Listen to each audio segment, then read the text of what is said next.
stop playing a game for whatever reason, and years later you see that game on your shelf and you think to yourself, you know what, I'll give that game another shot. And you put it in, and about 10 minutes after you start playing, you realize, oh yeah, that's why I stopped playing. Soldier of Fortune Payback is that game. Soldier of Fortune Payback, or SOMP, was released in North America on November 14th, 2007. It is the third game in the SOMP series, the first two being developed by Raven Software.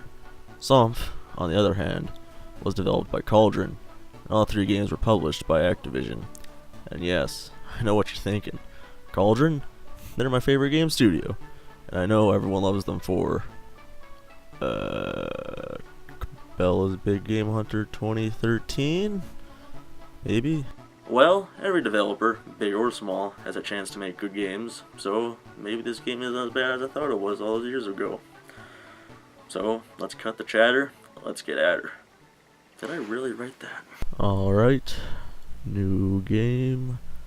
Well, I think I'll play it normal, and oh, the game lets you choose a loadout before you start. That's actually pretty cool. The game lets you play your style you want. You could go all guns blazing if you so desired. You can even put stuff on your guns. I put everything on my guns because I figured, hey, the more shit I put on it, the better. I prefer the more stealthy approach, so I'm gonna go with that. For some reason, they put your grenades here, but you can't actually change them.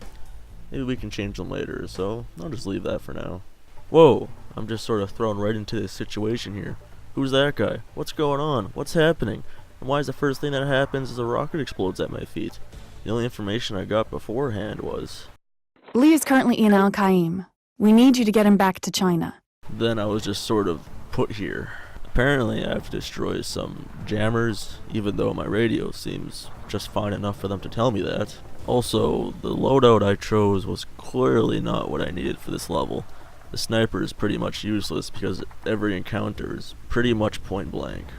But if this game accurately shows how well I can handle a sniper rifle, then I must be a sniping god.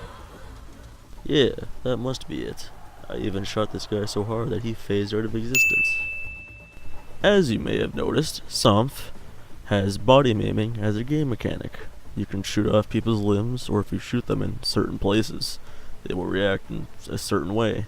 This is a cool idea, but it could have been done a bit better.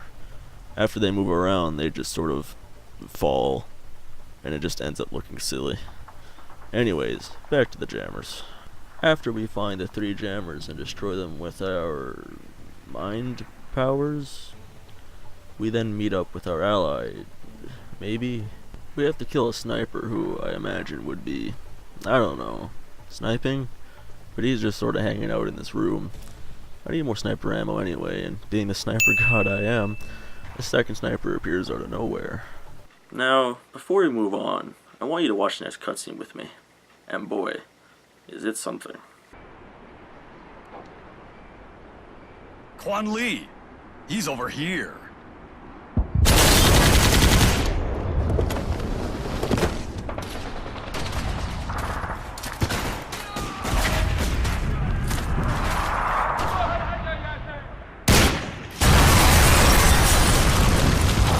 What the fuck are you doing? We were supposed to protect him. No, you. What are you? Can't you guess? We're paid soldiers. I just got paid more to switch teams. Son of a bitch. You knew the risk, shithead. I just wish I could feel bad for killing you.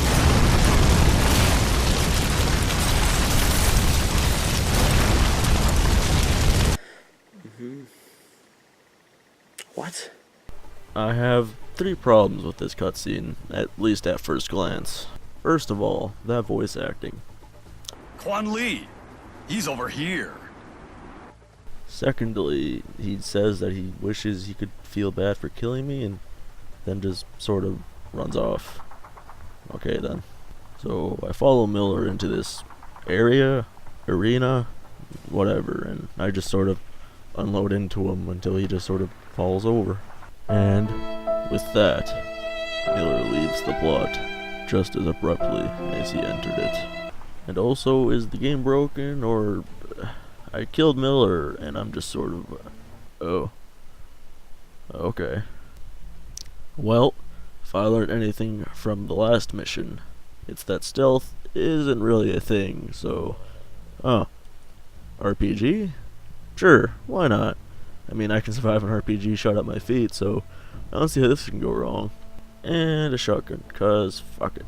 Still can't change my grenades, but that's fine. One day I'll get to do that. Well, fuck me. I guess this was the wrong loadout to take here too. I have a shotgun that can't do jack shit to people across a canyon, and my RPG, as much as I hate to say it, doesn't help me much here either. What's the point of loadout customization if the levels are designed for certain types of weapons? It just doesn't make sense. Ranting aside, we do get to expand our mind powers by magnetizing ourselves to this ladder, then hovering up it.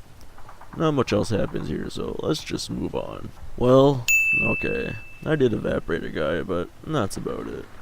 Well, we just gotta get to this river, and that's a wall. Where do I... Oh. That's gonna happen a lot, isn't it?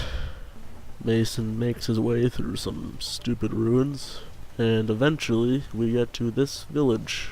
Uh-oh, seems Mason found himself in a pickle. Don't worry, this isn't the first RPG to the feat I've taken, so... Oh, never mind then. So we find a man locked in a cell. I say locked because you can just open it. He appears to be just standing there and...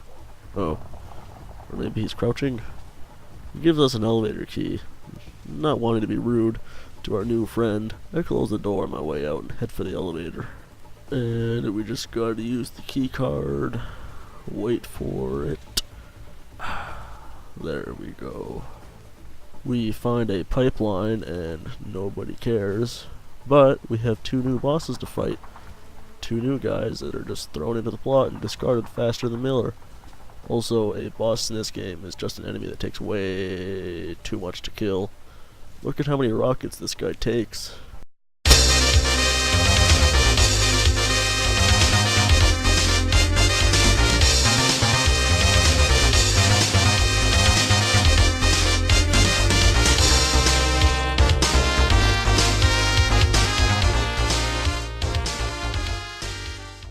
Jeez, and he's still going. Anyway, blow up the pipeline, and next mission. I think, for the next mission at least, I'm gonna go back to what I know best. So, apparently, we took a boat from what was supposedly China, all the way to the Middle East somewhere. Worked for me. I don't know what you're talking about. We go up a hill and find ourselves in a cave now. Nothing of note happens here, so we're just gonna move on. Well, looks like we just gotta run over there, which wouldn't be a problem if Mr. Mason over here didn't have the stamina of an overweight smoker.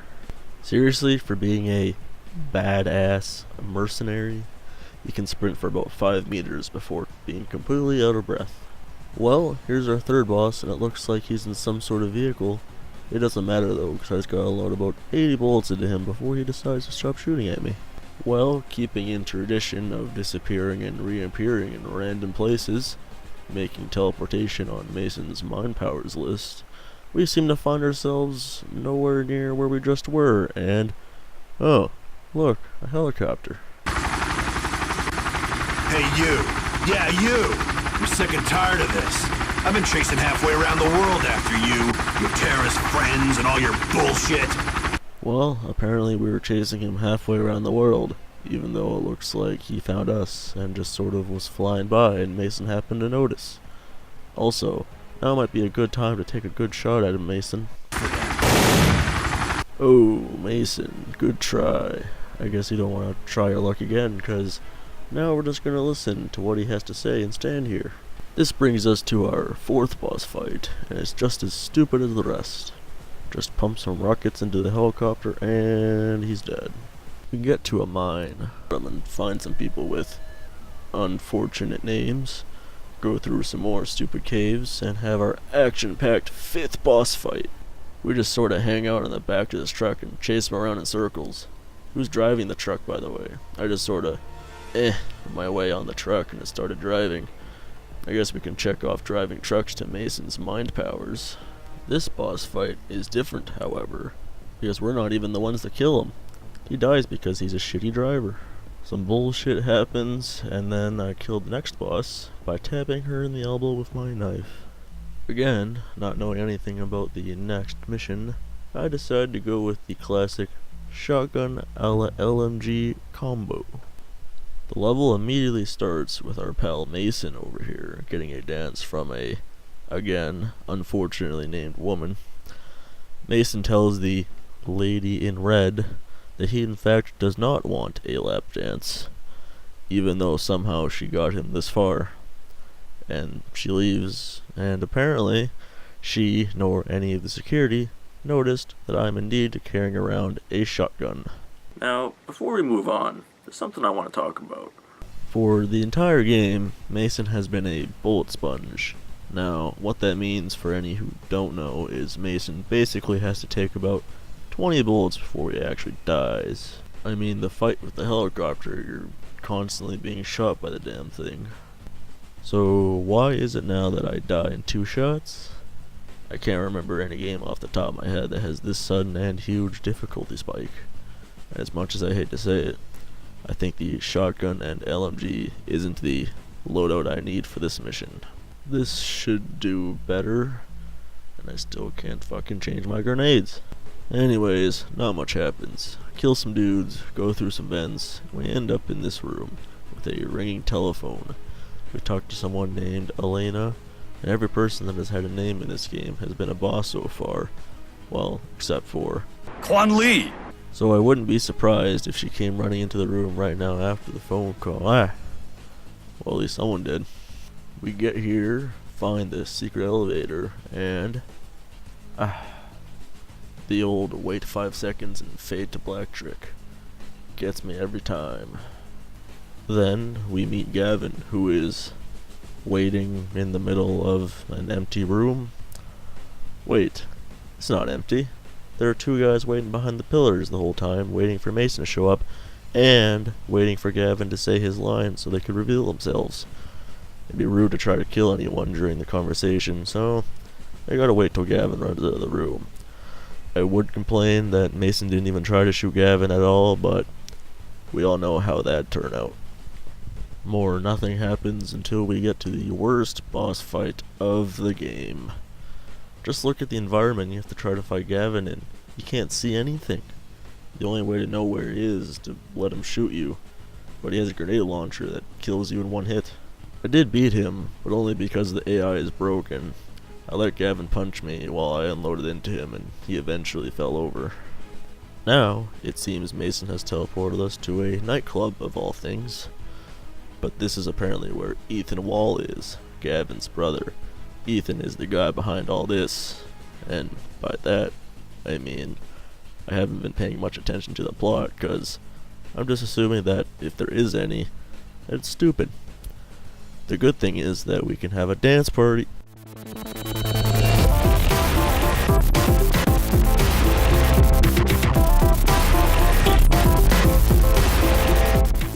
Well, now that that's over, we go meet Ethan. Ethan is just behind that door, but doors are for people without mind powers, so we're just gonna go ahead and phase through it. Ethan talks about nothing important, and surprise! Ethan pulls a gun out of his... I don't even want to know. Holds it in front of Mason's face. Mason is too quick and dodges with his entire body. Also, I guess Ethan has mind powers as well, because somehow he's on the other side of the room. I kill him, just like I killed Gavin, and I get his briefcase, because why not? We head downstairs and stuff happens. Somebody comes and Mason just sort of leans into her swing and acts surprised when he gets hit. Well, what do you know? It was Elena. And she took the briefcase. Mason, after getting hit once and falling down, decides that getting up and stopping her would require too much effort and just lies there. And then we're treated with this as a final cutscene.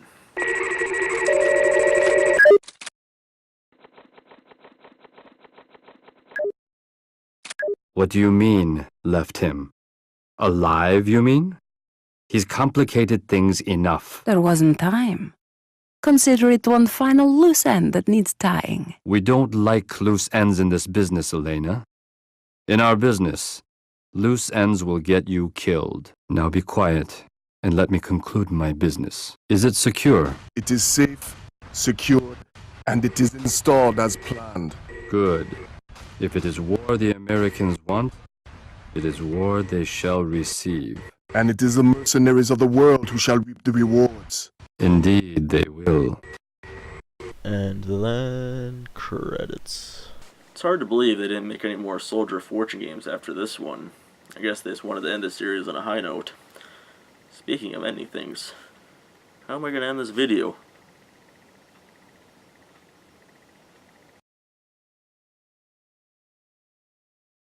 Hey guys, and thanks for watching my first ever video. If you enjoyed it, you can subscribe to my channel and follow me on Twitter, where I'll post when I have a new video up. Also, you may enjoy these fine channels down below. They are some of the many people who inspired me to make this video and would mean a lot to me if you check them out as well.